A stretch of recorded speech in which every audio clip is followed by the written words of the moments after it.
What's wrong with the stupid TV? There's nothing to watch. Oops, never mind. I found something.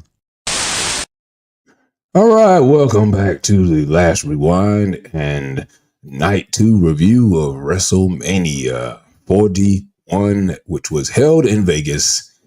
And gonna say we were pretty shocked by the ending tonight. First of all, we're gonna go off of the first matches that happened, and then also too, decide whether night 1 or night 2 was the better of the nights. All right, how's it going over there, Jermaine? It's good. I got the I still have the post wrap up. Looking at it now, Logan Paul is being interviewed. Everything's good. It was Easter. Mm-hmm. Went to Texas Roadhouse. Got some water spilled on me. Got my meal comped, but nevertheless got water spilled on me from the waiter. He was very apologetic. But other than that, good day. You didn't give him a FU or a Cody finish? No, didn't do any of that. He still gave him a decent tip. Oh, you still gave him a tip. You better than me. Nah, I gave him a tip. Give him a tip. Oh, be careful with my water next time. That's the tip. All right. Well, all right, let's get into the festivities for tonight. So, first match of the night, triple threat match for the women's championship between Bianca Belair, Rhea Ripley, and Miss Io, the champion. What did you think of this match? First of all, did you like it or hate it? And give us your commentary about what you thought about the match. As far as that match, I like. Can you dig that, sucker? All right, you liked the match. Tell us what I did like that match. It was entertaining from the start to the beginning. The entrances were okay. Bianca, I guess in the commentary they said that was a stepdaughter, so I guess that's Montez Ford's daughter. One little girl she hugged coming to the ring. Where Ripley's entrance was nice, so was Io Sky. But going into the match, it was everything that I thought it would be. I said previously that there's more in this match than Bianca or Rhea winning the title. I believe their rivalry is bigger than its title, which is why Io Sky is going to retain, and she did.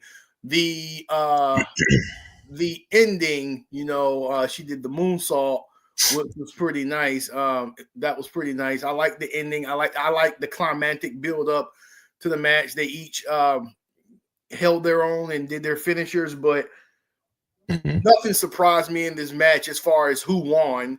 And like I said, I think there's something bigger with Rhea and Bianca. I believe Bianca's turning heel.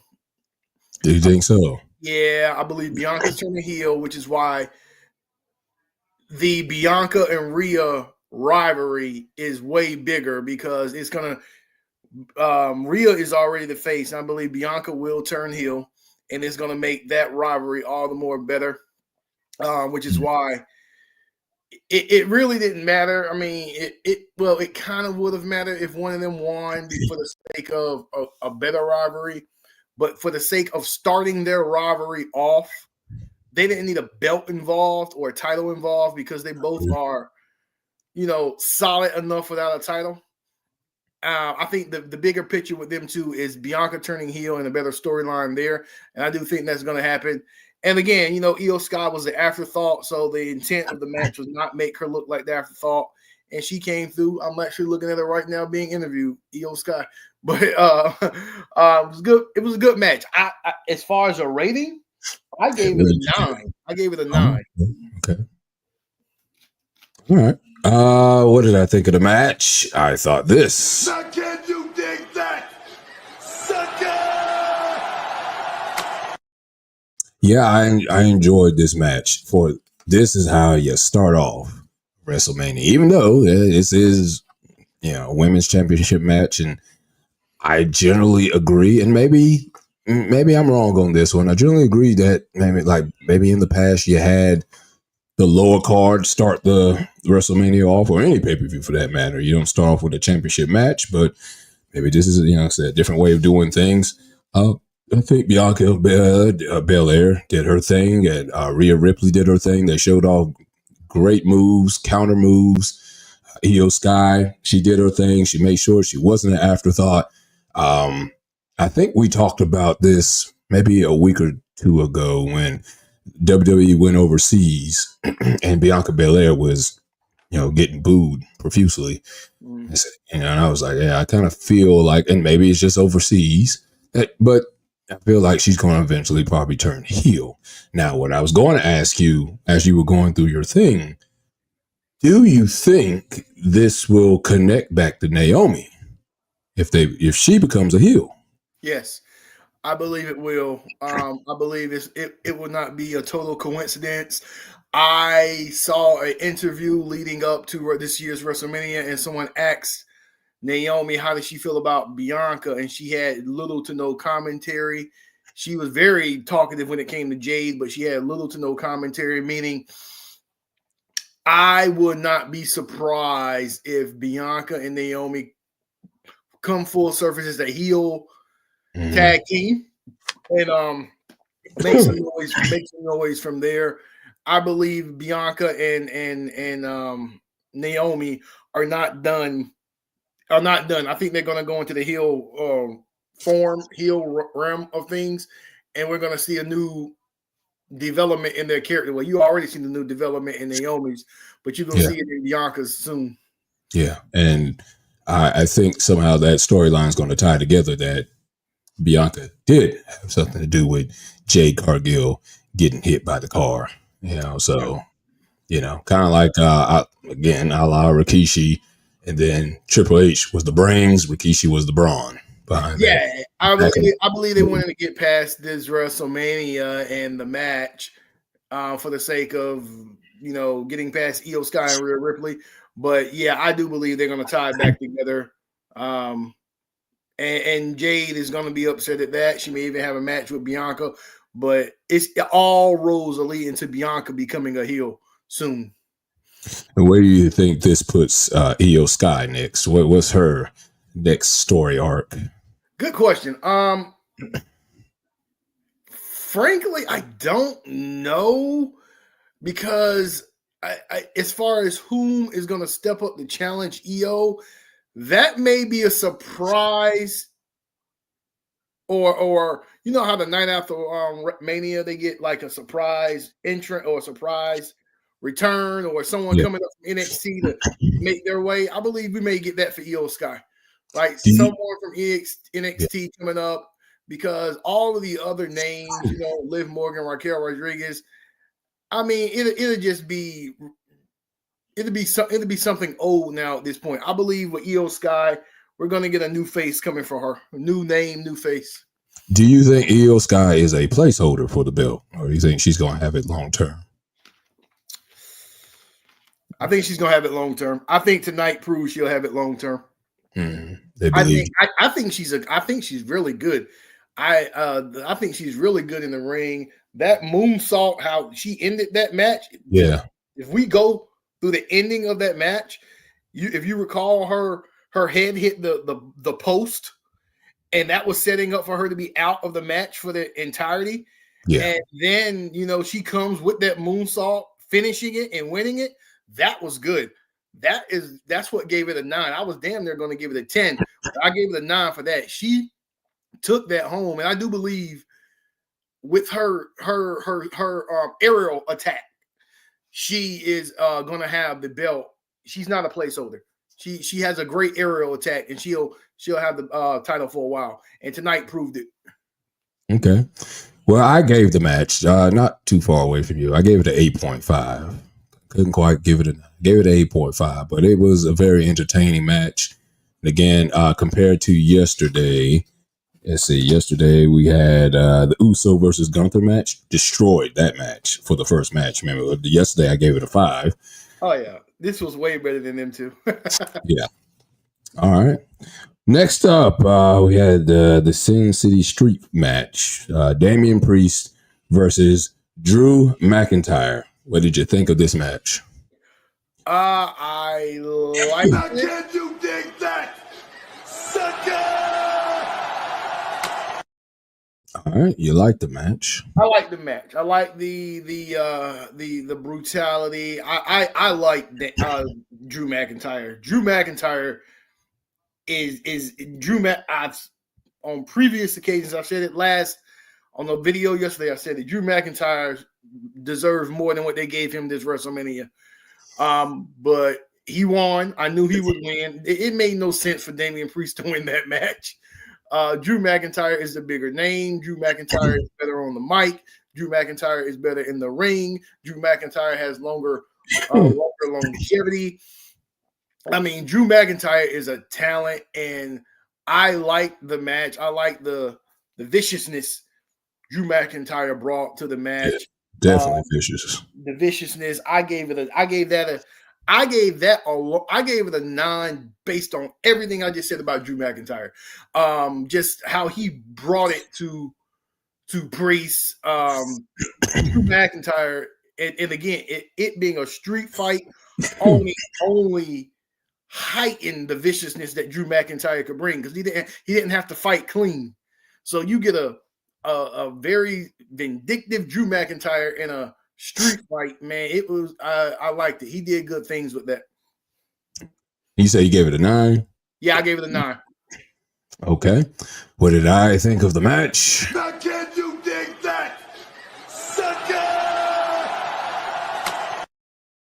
Yes, I think watching this match, and I don't think I did text you this, but I was thinking it when I was watching this match. Yes, Drew McIntyre got his offense in, and Damian Priest got to get his offense in, which was great. But I felt like the win for Drew McIntyre, and I could be wrong, but I felt like this was a promotion to bigger things because of the way he won. Because yeah, Damian Priest got his offense in, but it really wasn't a back and forth really like that. It was more. It felt like to me, Drew McIntyre dominated this match more so than a back and forth. And Damian Priest is like I don't know. It just felt like he got a demotion during this match. Like, he's going to be doing mid-card stuff. And yeah, that I agree with, but Damian Priest was doomed from the beginning, man, because he's not on the level of Drew McIntyre. You mean wrestling? Drew McIntyre is up there with your CM Punk, Rollins, and Romans, and he should have been in that match. And Damian Priest is not on the level of Drew McIntyre. Drew McIntyre dominated that match, man. He did. That finisher with that Claymore at the end, my God, that was brutal. I loved that way they ended that match. And I end up, let's see, what did I give the match? I ended up giving it, I gave it an 8. I thought it was good. Like I said, I love the back and forth. I thought there should have been maybe more if you were trying to promote Damian Priest, because like we talked about, you can get promoted in a loss. I don't feel like this loss helps Damian Priest. I think like this win really helps Drew McIntyre. Like because I don't think this is going to be a rivalry. I can't see this going back and forth at, on Monday Night Raw or whatever. I feel like Drew McIntyre is going to move on to bigger and better things. I hope so anyway. I don't know who his next challenger would be, but I really hope that's also an interesting thing too, because he got a lot of cheers tonight too. So I don't know if he's going to be a heel for very long, or he's going to be a beloved heel, or he's going to be a face in the upcoming future. I think he got his cheers because of the brutality he brought to the match. He brought entertainment to the match. He was getting cheers during the match, though. I mean, before all of the brutality, he was getting good cheers. Drew McIntyre is one of those. There's black and white, then there's your gray area. To me, Drew McIntyre falls into the gray area when it comes to being a heel or a babyface, because while he is a heel, Seth Rollins, he can go the comedy route. He can cut some jokes. Yeah, he can go the vindictive route, and he can be brutal. He can go the personal route, and he can do some personal attacks, a la him and CM Punk. Yeah, well, he's really good on the mic, and he may be classified as a heel on paper, but there is a certain group of watchers that appreciate the heel that he is, or even the somewhat good guy that he is. And I just feel as if Drew McIntyre he's not your traditional heel or a babyface. He's kind of gray area in the middle, if you ask me. Yeah. Kind of a tweener, not quite. Yeah. He's getting there. And I think that's praise on how good of a wrestler he is, how good of a heel he is. Which is also, it's praise, but it also can be detrimental because it hurts his booking at times. Yeah. Why he's in this match with Damian Priest at WrestleMania. True. All right. All right, let's go with the next match. This was the 4-way match. Let's see. Intercontinental belt. Let's see. Dirty Dominic Mysterio, Penta, Finn Balor, and Braun Breaker. All right. What did you think of this match?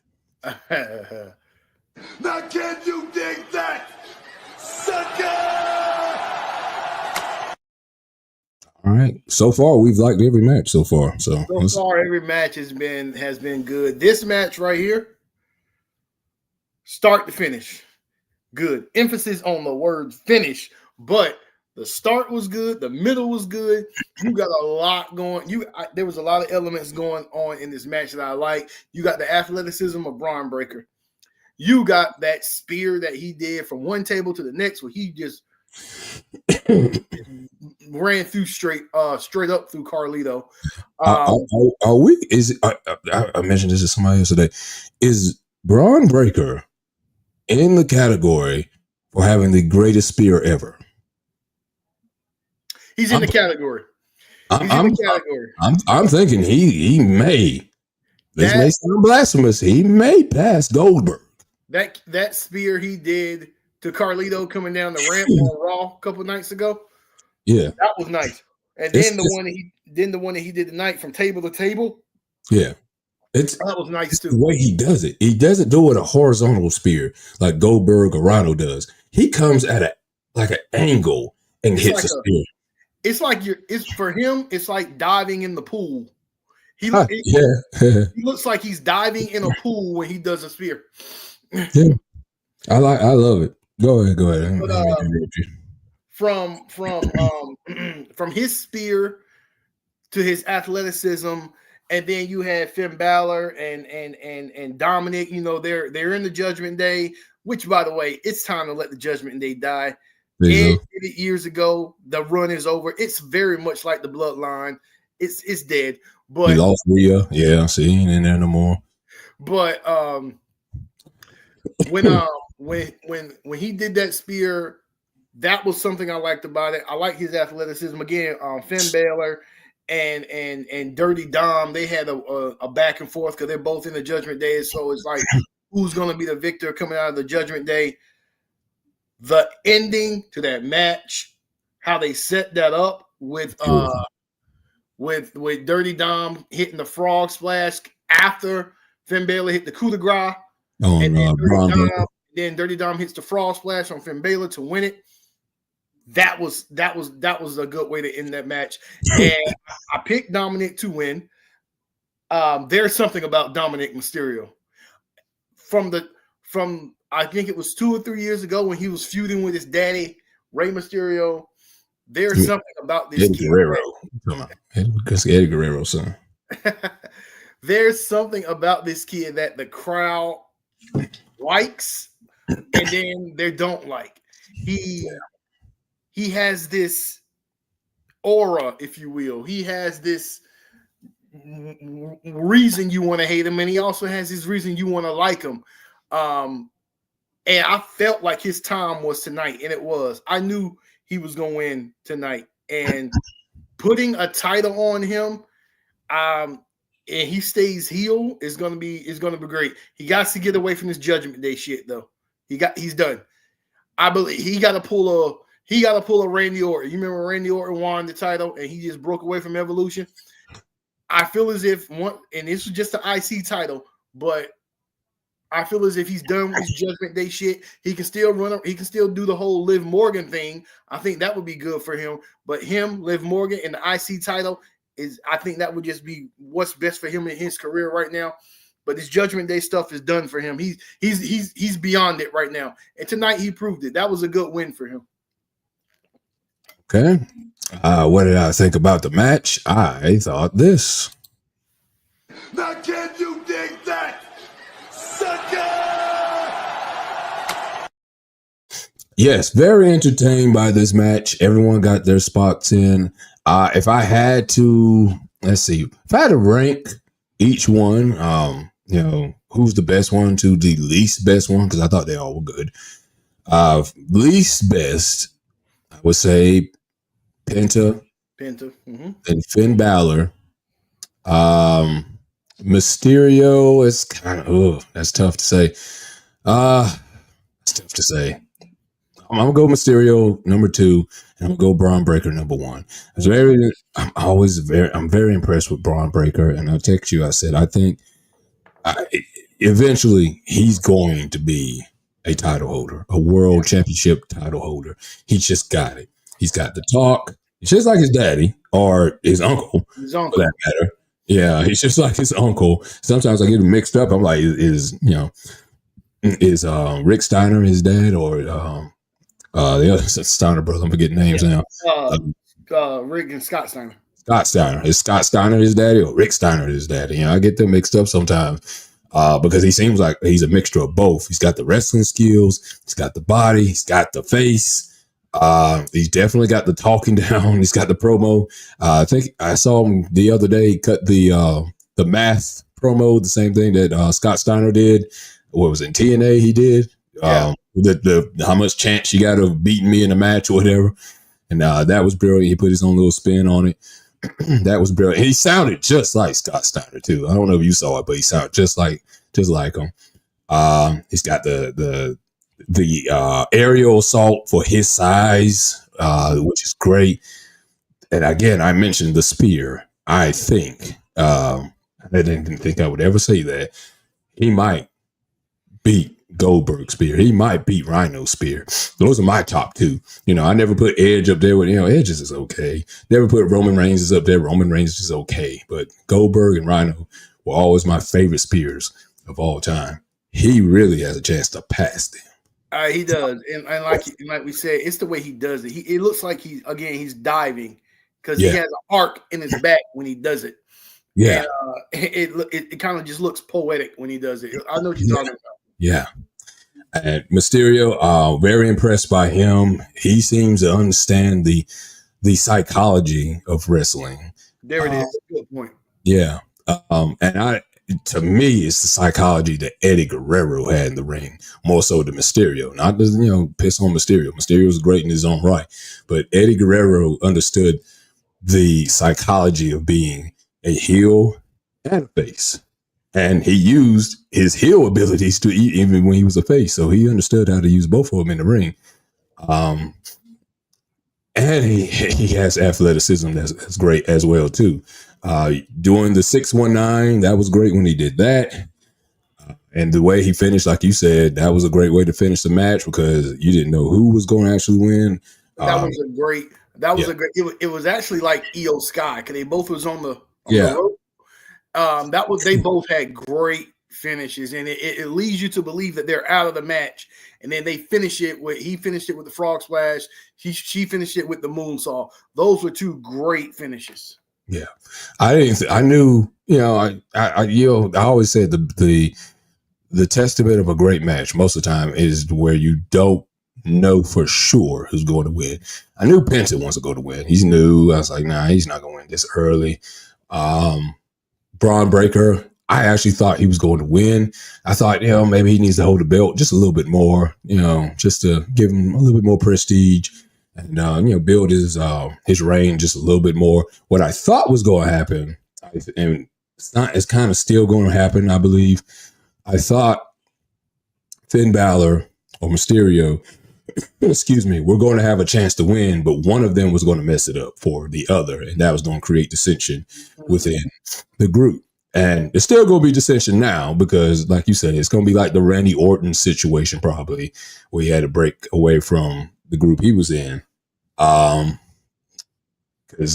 Finn Balor and him have had issues in the past few weeks, trying to help each other and ended up messing each other's matches up, or at least messing Finn Balor's matches up. So this can't go any good way.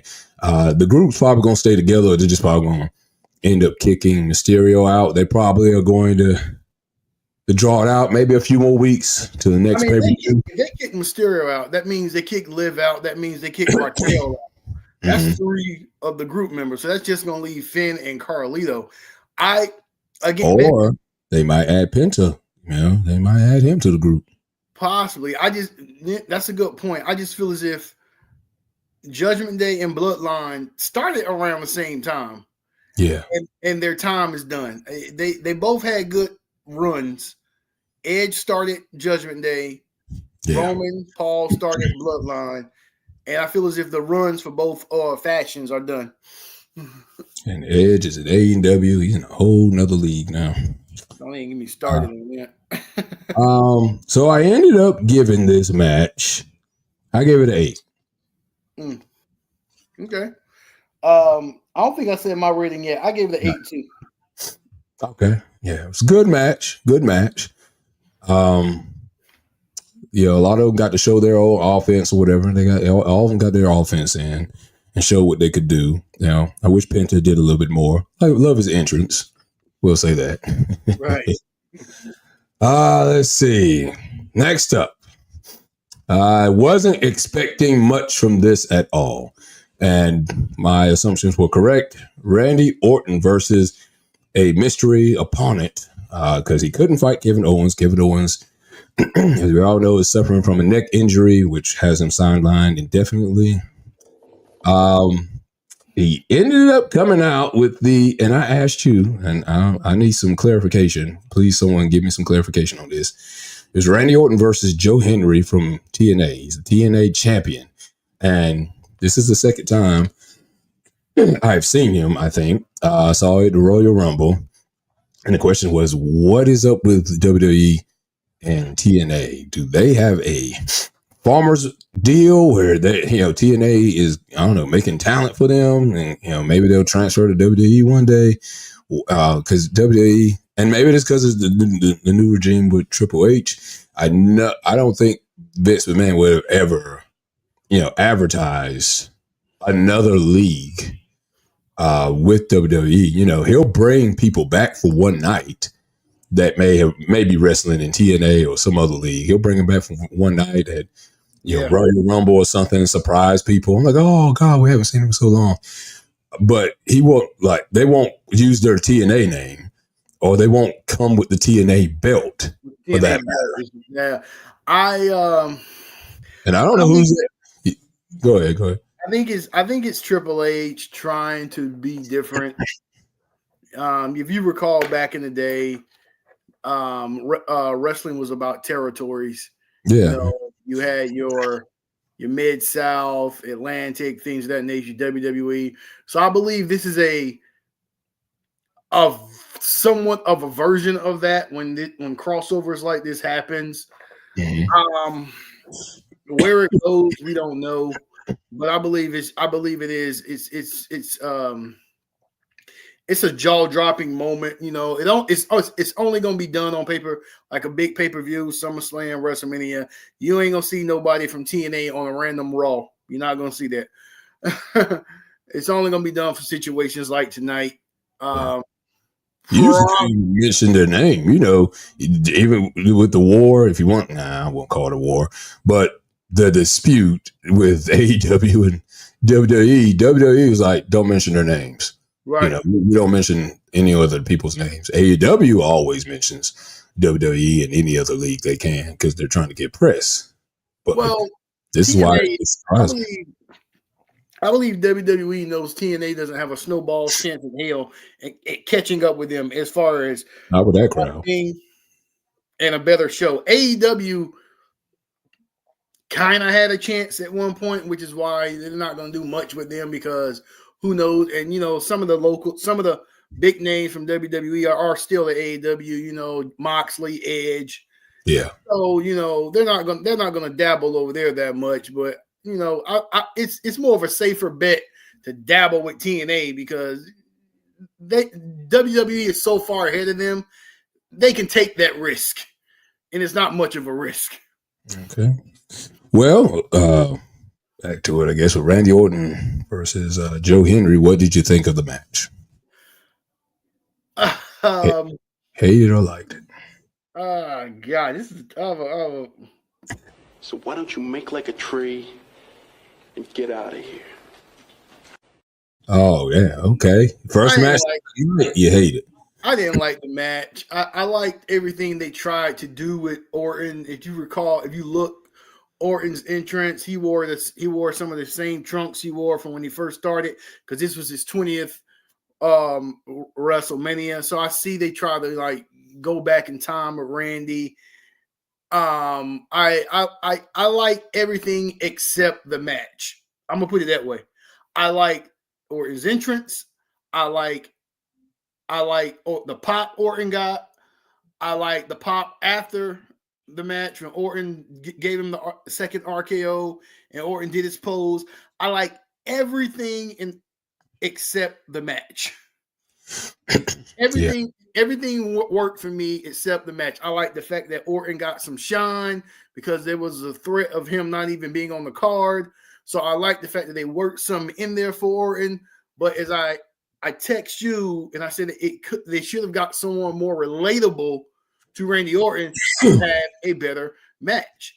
If it was anyone somewhat relatable to Orton, I don't know anybody. Just it could have made for a better match as it relates to Orton.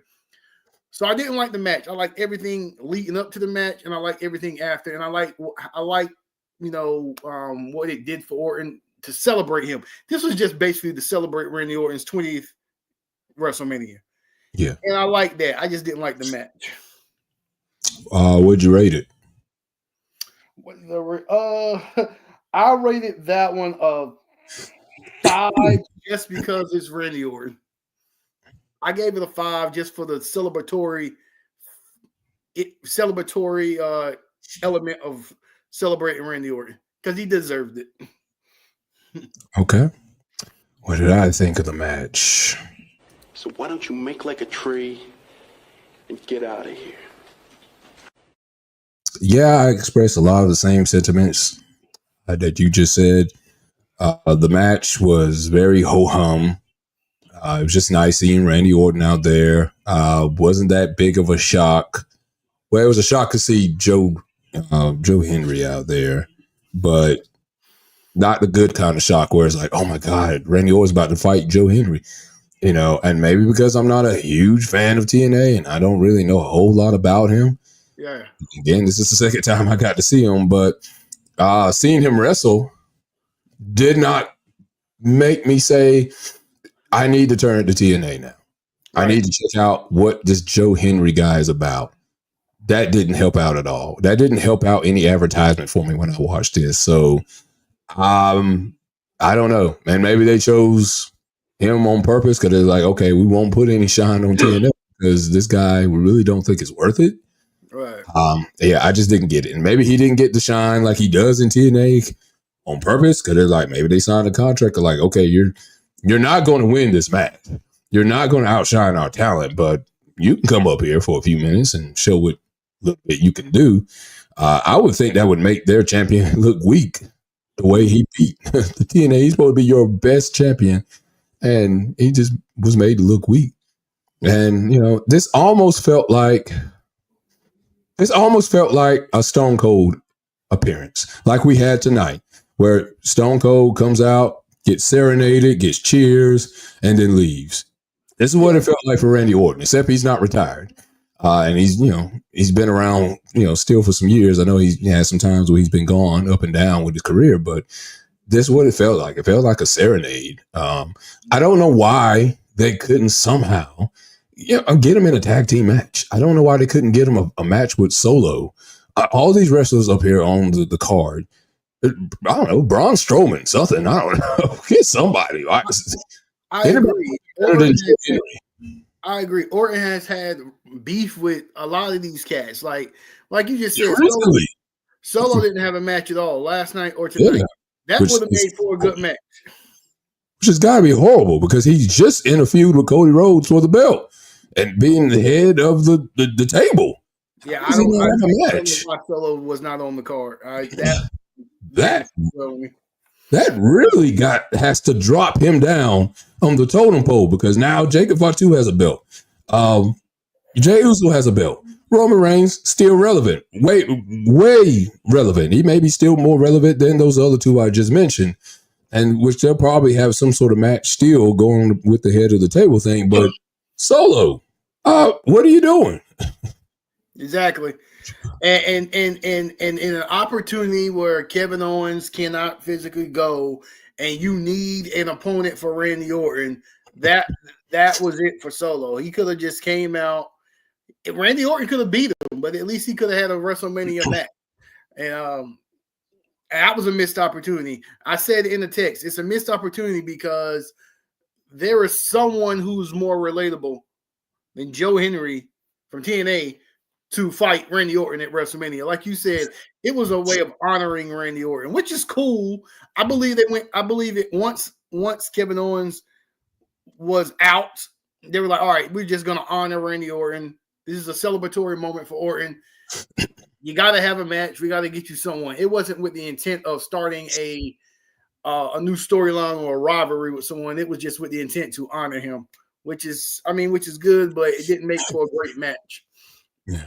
And I ended up giving the match a 5. So, I mean, it is what it is. Yeah, it was the outside stuff before the match started. And after the match ended, Randy Orton doing the pose. Everyone loved that. Yeah. You know, the RKO, which again, I relate to Stone Cold because it was about to be an RKO, just like when it's about to be Stone Cold. He gets the trust of the opponent, like, hey, everything you did good, kid. I like that you competed with me, and then stunner, RKO. I was like, yeah, it's like the Stone Cold serenade. Exactly. The Stone Cold after party. You got to get an RKO. Mm-hmm. And both of them have the most devastating finishers of all time. RKO is probably the most creative. RKO is tough. RKO is tough. Yeah. All right. Let's see what we got. We got a couple more matches on the deck before we get to the last one. So we have AJ Styles versus Logan Paul. This is be an interesting one, I think, to hear from you. What did you just think of the match? Oh, man, I was back and forth on this one. As far as whether I liked it or hated it, I'm going to go. So why don't you make like a tree and get out of here? Oh, wow. Okay. All right. I didn't like it. It just didn't do it for me.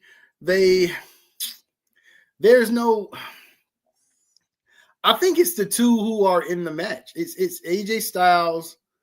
He didn't bring it for me, and there was not enough of a build-up. Logan Paul didn't bring it for me because it still wasn't enough of a build-up. I see they try to incorporate Karrion Kross, which it looks like Karrion Kross is trying to convince AJ Styles to be a bad guy and cheat. And he didn't fall for that. Frankly, I think Karrion Kross is being very overlooked. Karrion Kross is very good, and there is something there with Karrion Kross. I know he's probably not WrestleMania worthy, but he deserves at least a relevant storyline. And maybe this is what they're trying to do. Yeah. But I didn't like the match, man. I didn't feel it enough. I predicted AJ Styles to win. I predicted AJ Styles would win, and he didn't.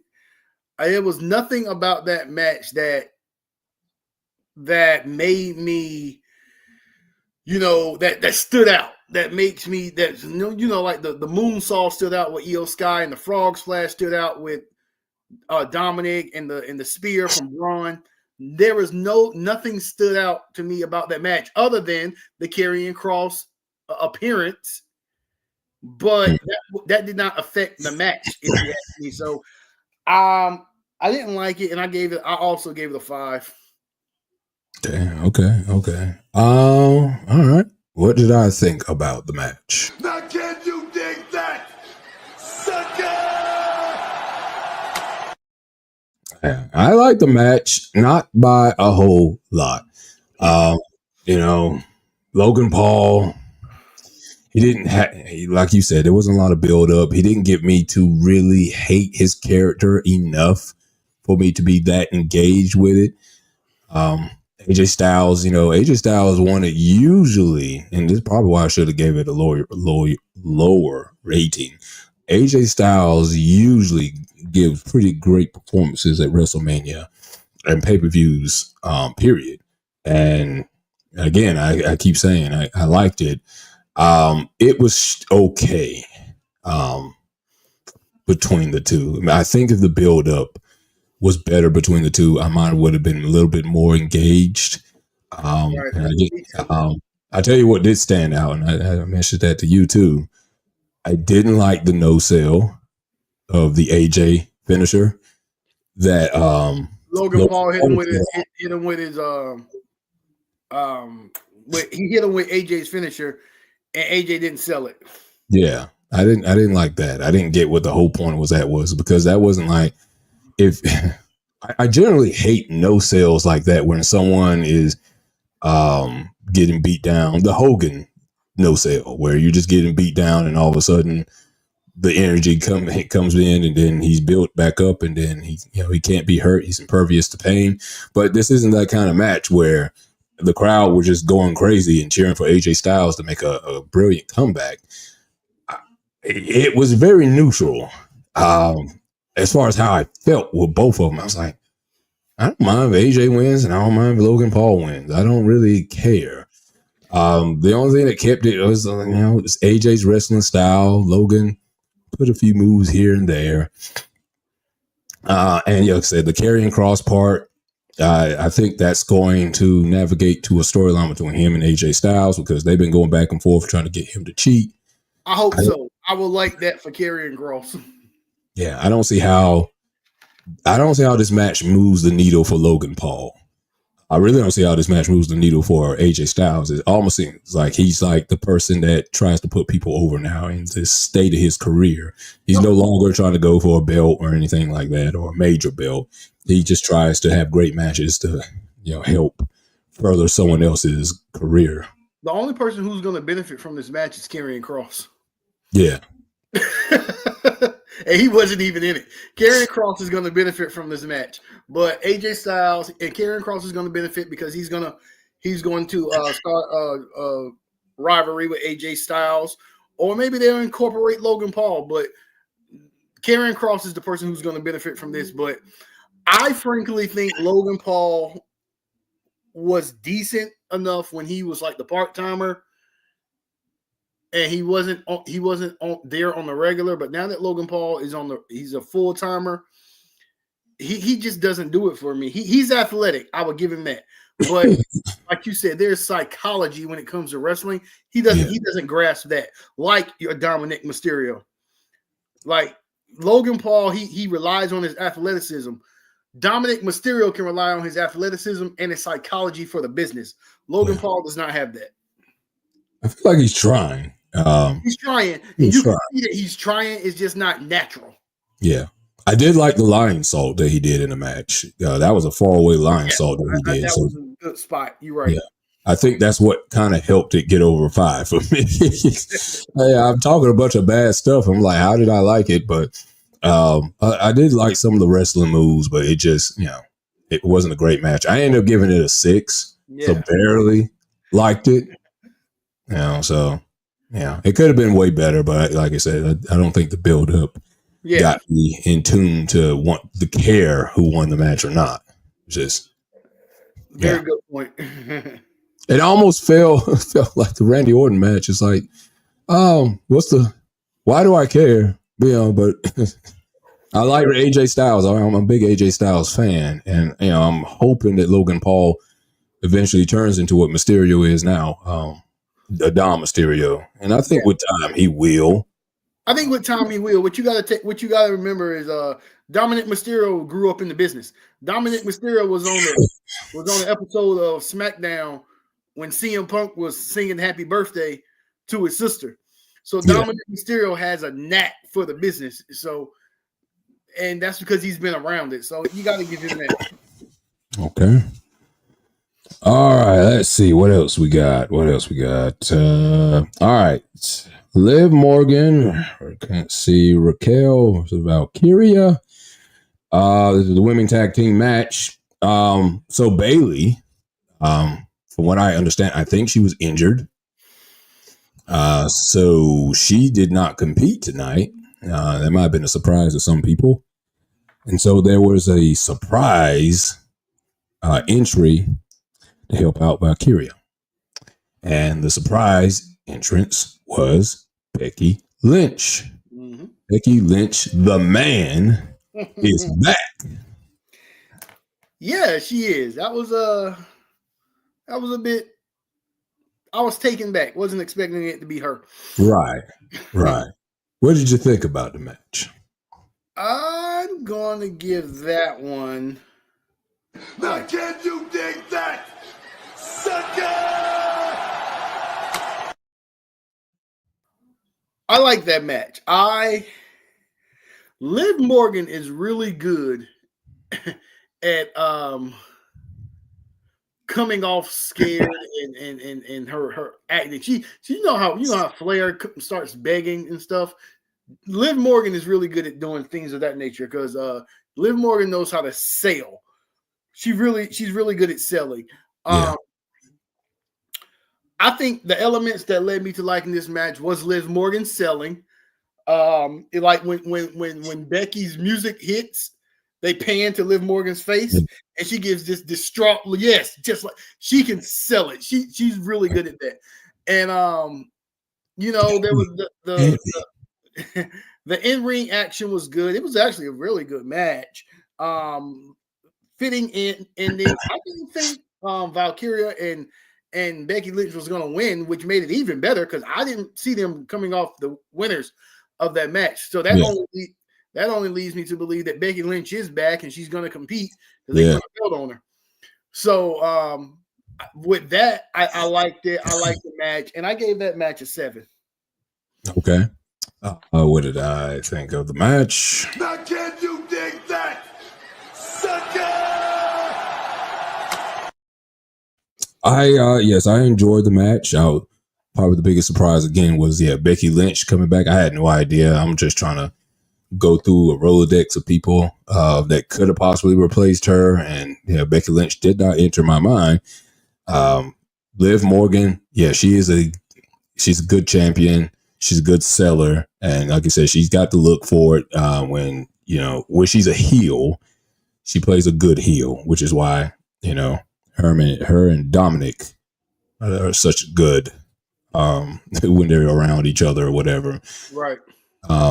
Becky Lynch, how long has she been gone? A year, I want to say. Yeah.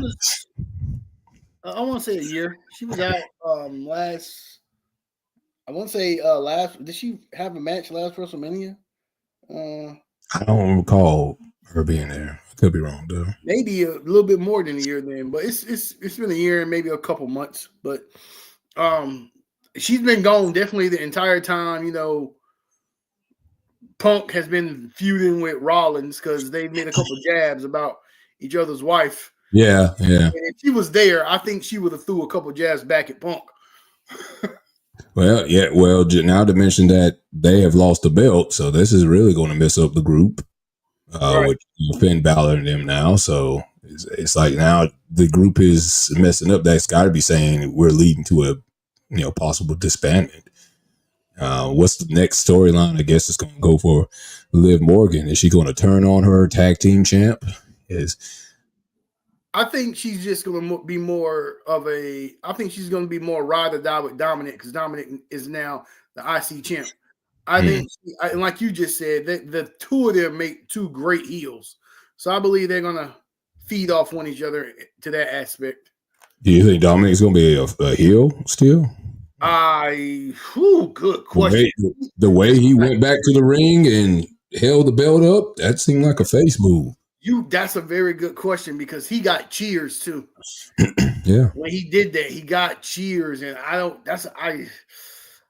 think I would like to see him make a run with the belt as a heel. But I believe the crowd is going to put him over now as a face.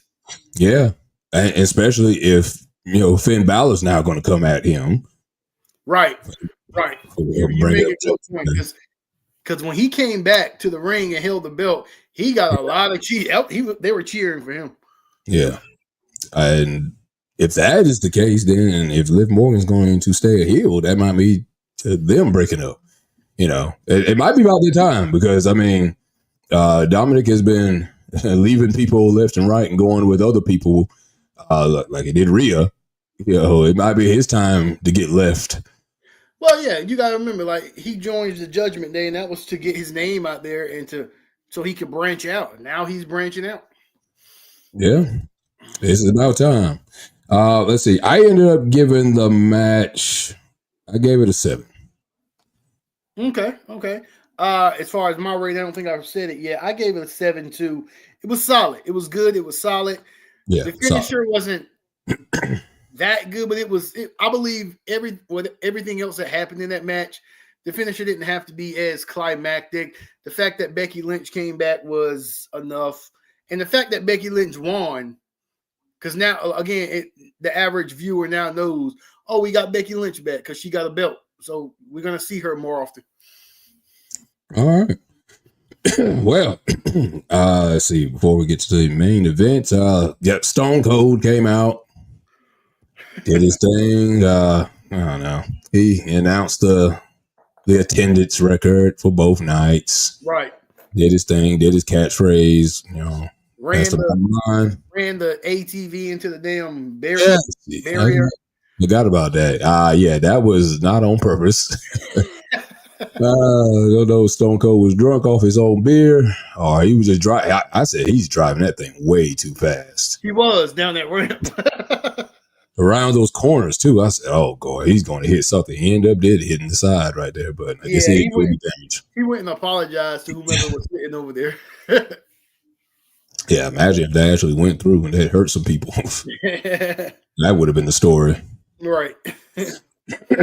But then we got to the main event. We got to John Cena, the man who is trying to become the 17-time world champion, to unbreak the tie between him and Ric Flair versus the WWE champion, Cody Rhodes. Please tell me, what did you think about this match? Well, now can you dig that, sucker? He liked the match. Okay. I did like the match. It could very well go down as a classic simply because John Cena has done something that no one else has been able to do ever. As far as the in-ring, the match in the ring, John Cena this was our first time seeing Cena since 2003 wrestle as a heel. And he was keep in mind, he was a different heel then. He was upbeat. He was freestyling. So his style in the ring was free flowing and a lot faster. Tonight he was a lot more methodical and he had a slower pace. Yeah. He had a slower pace. So I was impressed with that because I was like, can John Cena pull off this style of heel? When you're face or heel, there's certain styles. And again, in 2003, he was a rapping hip hop guy. Tonight he was more methodical. He was very, if I got to compare him to any recent heel, very kind of Gunther-ish. He played with the crowd a bit. Everyone was waiting for the 5-knuckle shuffle. He didn't do it when they wanted it to be done. He did quite a few AAs because that was his, that was his bread and butter. He wanted to show that he could wrestle. That was evident. Pump handle, not a pump handle slam, but he jumping off the top rope with the hit to the head. He wanted to show that he could wrestle. He was doing headlocks. One thing that I caught with John Cena in this match, when they call their spots, I could see John Cena calling spots. Right. We've seen these videos where he's just very obvious. He's obviously calling spots. When Cody Rhodes was hitting him, he blatantly said again. And when they were like, inside, when he was doing the headlock, I could hear him say push off. He was just calling spots, and if you, it's the GOAT. Right? If you watch wrestling enough, you know that they do that, but they also try to hide it. He didn't like he was trying to hide it. Then we get Travis Scott. Mm-hmm. So Travis Scott comes out with a version of the hardcore title. Yeah, what was that about? He just comes out with a version of the hardcore title. Who asked for that title? and Cody Rhodes is so hell bent on getting his revenge, so he hits Travis Scott with a crossroads, and I think one of the most important things Cena wanted to do in this match was pay tribute to Ric Flair. And if you catches it, he pays tribute to Ric Flair when he starts to begging. If you see it, when he's about to hit him with the belt, when Rose is about to hit him with the belt, that is classic Flair. He's like, no, you don't want to do this. He puts his hands together like, no, you don't want to do this. And he starts begging. That is classic Flair. And then he kicks him in the nuts. And then Cena that's also Flair. That's classic. Yeah, you're right. So I believe he really wanted to pay homage to Ric Flair, taking the crown from Flair. And then, Cena, he wins by hitting him with the title. Also, Ric Flair, I believe he wanted to win by cheating, which is a la Ric Flair. He didn't want to win with the AA. He didn't want to win with the good guy Cena. He wanted to win by being the dirtiest player in the game, if you will. And that is Ric Flair. So, and that was it. I do believe that I thought there was going to be more after he hit him with the belt. I thought Rhodes was going to kick out. I didn't think that was going to be it. Yeah. I thought there was more. There should have been more, but overall, pretty good match. If some people want to call it a classic, because of the milestone that John Cena just hit, yeah, you can. You want to call Cena your GOAT? Yeah, you can. Still not mine. But very good match. Knew Cena was gonna win because if Cena lost, where does he go for the rest of his tour? So Cena, for the sake of his tour and putting a lot of people over for the remainder of his farewell tour, Cena was gonna win. I believe, like I said last night, we're gonna get Cena and Punk at some point. We're gonna get another Cena and Punk. It made more sense for Cena to win because there's so much more WWE can do with Cena having the belt as opposed to Rose. There's so many matches that everyone want to see: Cena, Punk, Rollins, Punk, McIntyre, Cena, Rollins, Cena. There's so many other people who Cena can fight for the title. I like Cody Rhodes, but it was a year too long. If you ask me, it was a year too long. And hater love John Cena. He knows the psychology of wrestling too. He knows how to be a heel and he knows how to be a face. And Cena, yes, he deserves to get the W tonight. What you rate the match? I rate the match a 9. I give it a 9. All right, a 9. Okay. Did I like or did I hate this match? Now can you dig that, sucker? Yeah. So, I thought John Cena was going to win too. But I based that off of the was it 3 or 4? I think it was 3 times that he showed up. On a couple times on Raw, one time on SmackDown. Maybe, yeah, I think it was 3 times. But the 2 times that he tried to attack Cody Rhodes, Cody countered him, got the crossroads. Right. And he did it again on SmackDown, tried to attack Cody Rhodes, sneak attack him. I think he did the Ric Flair too. That might have been something he eye poked him. He did that during the match tonight too, a couple times, I think. Yeah. But he got the crossroads on SmackDown. I was like, okay, yeah, he's winning. You can't get beat 2 times on the regular SmackDown Raw shows and not get your get back at some point, because you'll look weak that way. Right. And Cody just looked like he was a superior guy. John Cena felt like he was. He didn't prove it a lot to me. I'm sorry, but he tried to show he could wrestle a little bit tonight. He tried. That was a weak STF, as I text you. And I was like, come on, man, lock the thing in, pull back on it, do something, man. Come on.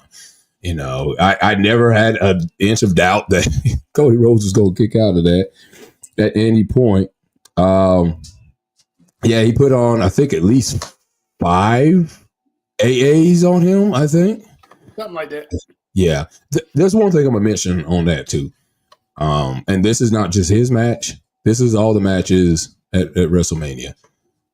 I think there's too many of the finishers being used over multiple times.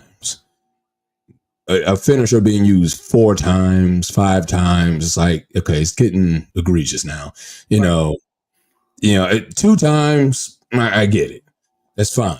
You didn't get it the first time. You couldn't lock it on the first time. Maybe the ref wasn't there. That's fine. But when it's getting to be 4 and 5 times, it's a little bit too much for me.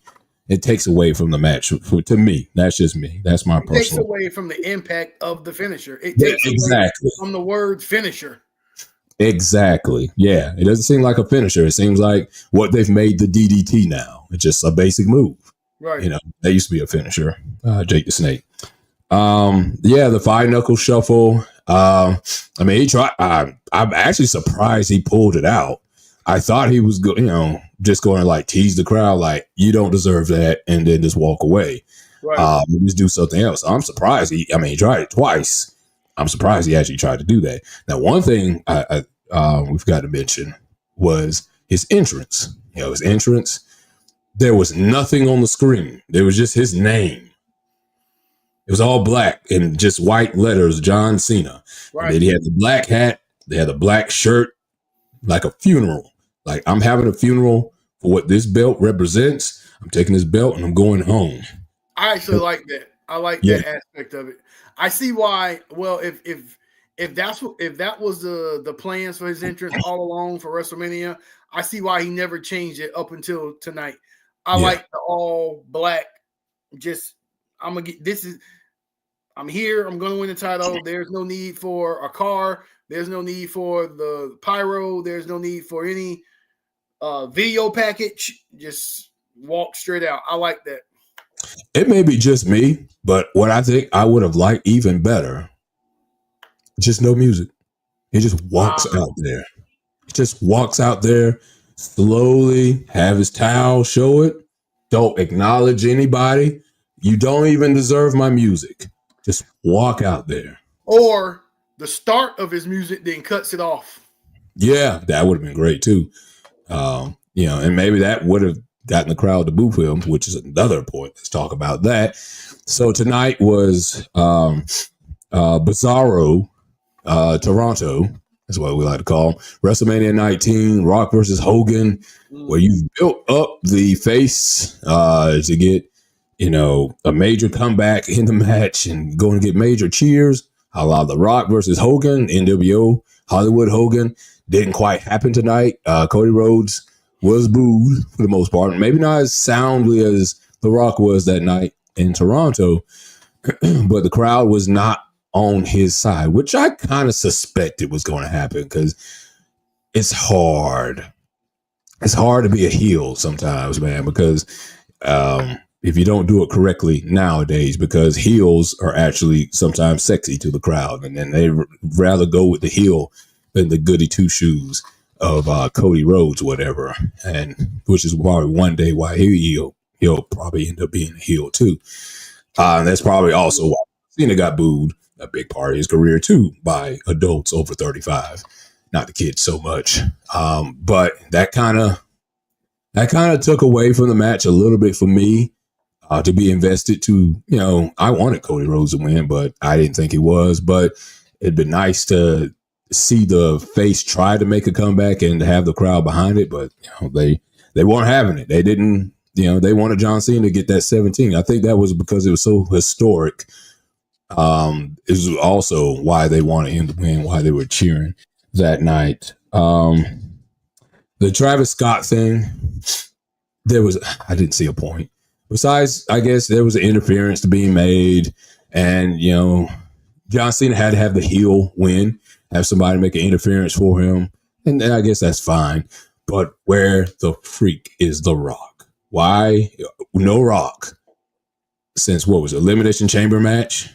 Why no Rock? No Rock since Elimination Chamber. Maybe he makes an appearance tomorrow night. We don't know.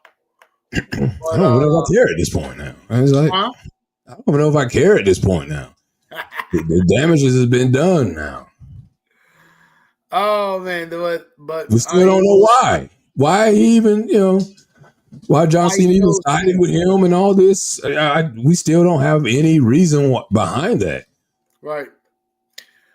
And that's why I say I think it's a bigger picture than what we see. I would like to believe that. I do believe Rock will be there Monday night. If I'm wrong, I'm wrong. But right now, I feel like Monday night, tomorrow night. If I'm wrong, I'm wrong. But I do think he'll make an appearance tomorrow night. You got to remember they're still in Vegas. The Raw is going to be in Vegas. The Raw after Mania. I believe I don't know if we're going to get some answers tomorrow. But hopefully we will. As far as Rock, why John Cena? Of all these battles you had with Cena, why Cena? I mean, I don't even think John Cena's gonna show up tomorrow. He's gonna be there tomorrow. He's gonna be there tomorrow. So? Yeah. You got again. Keep in mind, isn't the Raw is in Vegas. They ain't leaving. They're still in Vegas. The show is gonna be in Vegas, probably in the same arena. They ain't going nowhere. Look at me if I'm wrong. Did the pay-per-view for Backlash? Did I see John Cena on that pay-per-view promo? Maybe I might be imagining things. I don't know. I can't. I don't remember. I know he's gonna be around for SummerSlam. Did you see the pay-per-view package for Backlash? I remember. I don't remember if I saw him there. I know what you're talking about though. Okay, I might be mixing it up with what was it? It was a commercial with John Cena where he was happy and he was a face and he's helping make right before the match. It's like, that is strange. Why are they putting happy Make-A-Wish, I love the fans, John Cena as a commercial right before the match where he's supposed to be, I don't care what the fans think? Yeah, you sent that text. I was wondering that too, but he'll be there tomorrow. He probably he may not have much to say. Definitely Cody's gonna be there tomorrow, but Cena's gonna be there tomorrow. For me, I'm a Flair guy. Flair is on my Mount Rushmore. And as old school wrestling fans and old school Flair fans, the one thing we could say is Flair was your 16-time world champ, and no one's topped that. We can't say that anymore. No. This may be how Jordan fans may feel if LeBron gets tops Jordan, which ain't happening because I believe they're already down one. That's another story for another day. Story, though. But you ended up giving the match a 9, right? I gave it a 9, and the reason I gave it a 9 because going back, the Flair fan and me couldn't give it a 10. Man, I was a little heartbroken when Cena got that 1, 2, 3. So I gave it a 9. If you are a Cena fan from day one, I can see what you would give it a 10, and I can see what you would consider it a classic. I can definitely see that. You're Cena fan through thick and thin. This is their night, and I can see why they would give it a 10. But I wasn't a Cena guy like that, but I know a couple Cena guys, and it's their night. I can see why they would. I gave it, I won't say much lower, but I gave it a 7.8. Okay. I was not impressed with the back and forth. I was impressed with, like you said, the psychology of how methodical John Cena was, just kind of sitting back and like, yeah, this is your boy. This is a guy you think is going to carry the company. I'm about to take the bet. You know, you said a lot by not saying anything. Right. I like the entrance when he came in. I just didn't think the back and forth with them seemed like a classic match.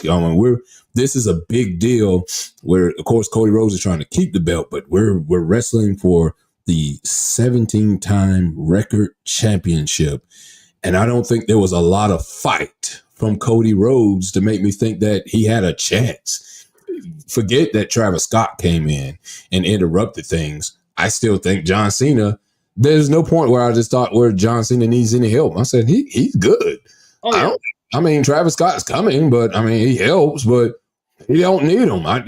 Cody Rhodes had his little offense, but it was never to the point where I felt like John Cena's in dire straits. Like, man, Cody Rhodes is really that guy. I just never felt like that during that match where I was like the winner of the match was in doubt. Ever. Right.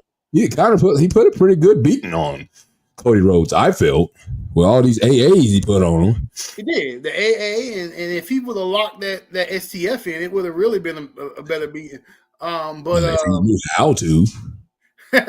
but it was I think the Travis Scott surprise or appearance just added a bit more drama for the sake of the fan. There's the tie-in from when Cena did go heel, so Travis Scott was there for that. So that probably was a bit of it's Travis Scott moment, which helped, which made a jaw-dropping moment, if you will. But like you said, the Travis Scott interference had little to no effect on the outcome of the match. It had little to no effect on the outcome of the match, and Cena did give Rose a pretty good beating. He gave him a pretty good beating, and and he still didn't wrestle. He just basically beat the crap out of him. Yeah.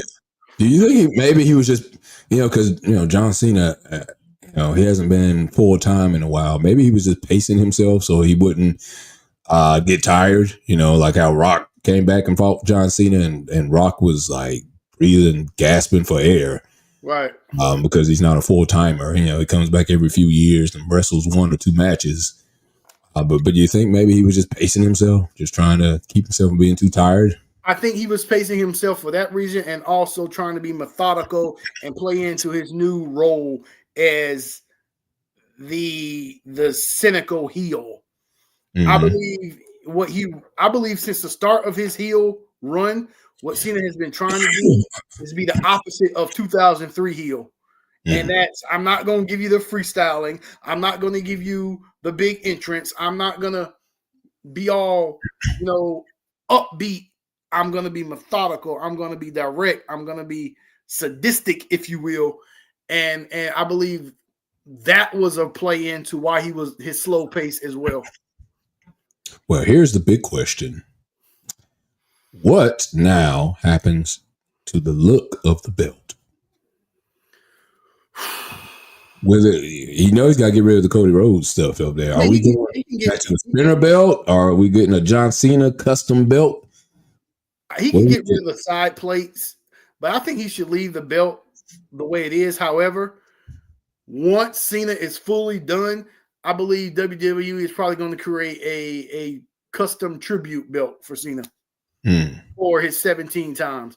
But while he's on TV, just leave it the way it is and get rid of Cody's side plates and whatever side plate he want to put on it. But I don't think he should change the front of it at all. I definitely don't want to see that spinner shit. I don't. I don't even think he likes it now. I mean, kind of It cold. It wouldn't fit his character now. No, it wouldn't.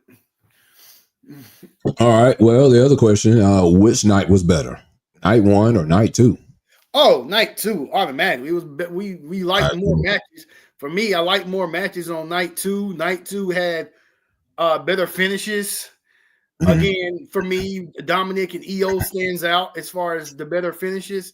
So night 2, definitely. All right.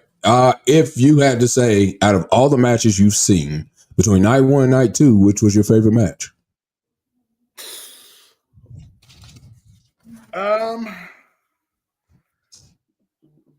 I'm gonna go. Oh man, good question. It's not either one of the main events. It's not the triple threat, and it's not the I think I'm gonna go with. Belair, Rhea, and Io Sky. That was a very good. I like that match. If of all matches, I'm gonna go with that. And I also like Jade and Naomi, but the women's triple threat was the best. All right. Well, I'll go with the Seth Punk and Roman Reigns match. That was my favorite match. Just because of great build up, great storyline, pretty good wrestling. Even though I pretty much knew what was probably going to happen, it still didn't matter. I still enjoyed the match. Like I said, I could have been okay if Paul Heyman wasn't even involved in the storyline and Seth Rollins won. I was fine with just the build up because of the hatred between the three. And I've been fine with just that. Definitely not this last match with Cena and Cody Rhodes. Good match, but for all the marbles, for the reputation of being the 17-time champion, or just to keep the belt, no. I wanted more. For me, the two negative points in that match is the STF and when Cena hit him with the belt. I didn't think that should have been the end. I think there should have been more match after that. Yeah, you're right on that, and you did say that earlier. I meant to go back on that. With all the matches we've seen with people kicking out of 4 or 5 finishers, I thought that, I guess including this one, I just didn't think that was going to be enough. I was like, oh, the referee, he didn't get there in time. He's going to kick out of that, no problem. But no. I thought I didn't think the hitting him with the title was going to be the knockout blow compared to if you go back to Shawn Michaels and Taker, there was kick out after kick out. You didn't know who was going to win, but I wanted more match after the. I did too. I thought there would be more time. I thought it was plenty of time for more match. Yeah, so. Those are the two negatives I took from that match. But again, for me, of both nights, I was thoroughly impressed with Rhea Ripley, Bianca Belair, good match, and Io Sky. Very good match. Very good match. Okay. Guys, let's just tell us what you think. What was the best match you thought was between night 1 and night 2? Do you think the John Cena and Cody Rhodes match, do you think it was a classic? Do you think there were any classic matches between night 1 and night 2? What were the worst matches you thought between night 1 and night 2? And where do we go forward? Tomorrow night on Raw, which you said is in Vegas, where do we go forward from here? We're going to wrap it up on that, though. This has been the Wrestlemania Night 2 review. Pretty okay WrestleMania. I don't know where I would rank this among, other WrestleManias. It's definitely not, top 10 or anything, but it was just average. It was okay. I've seen better pay-per-views last year, I think, that this WrestleMania was, despite it being 2 nights. Maybe because it was 2 nights and so many matches, I don't know. But I've seen better pay-per-views than this WrestleMania that came out this year. Right, me too. But it's getting to a point with WrestleMania as far as the entertainment value. It's getting to a point where it's difficult to top what has been done already. Because a lot of the superstars now, I don't think understand the psychology of wrestling, and they rely on the athletic ability, acrobatics, and the aerial assault. But like I said, the best example that we gave earlier was Dominic Mysterio. This cat is a young dude, but he understands the psychology of it because he's been engulfed in it since he was a little boy.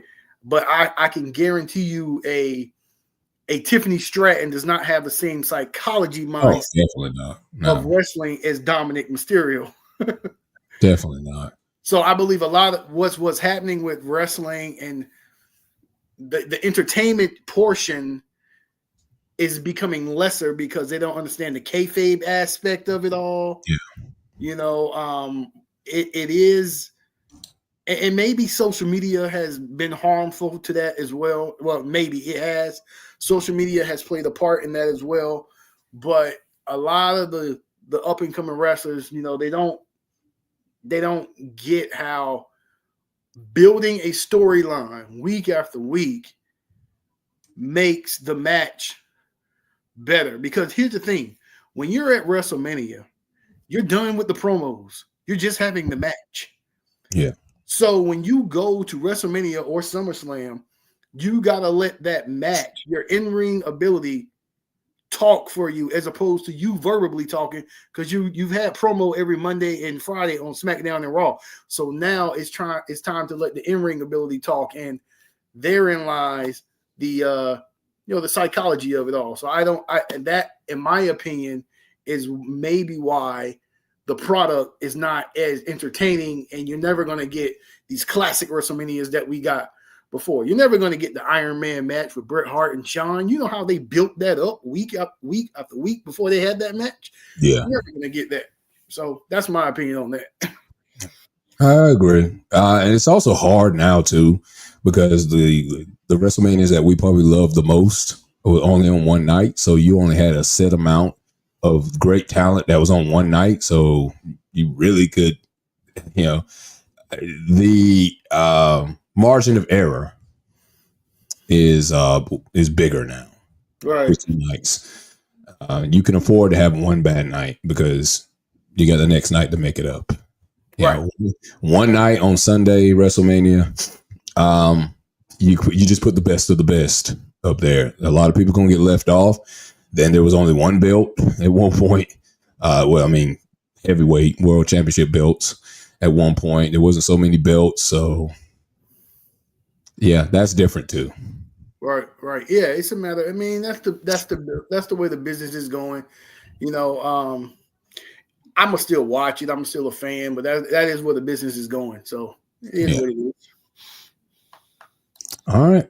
Well, we're going to wrap it up on that. Thanks, guys, for joining in and watching The Last Rewind. Please make sure and like and subscribe and comment, too, if you got anything to say about the show. And we're going to see you guys on the next episode of The Last Rewind. We'll see what that will be. Whether it's going to be about wrestling or NBA sports. Got the playoffs to happen tonight. Got to talk about that later. But as far as we know, this is it for tonight. Check you out on the next episode of The Last Rewind. Y'all have a good night. Peace. Peace.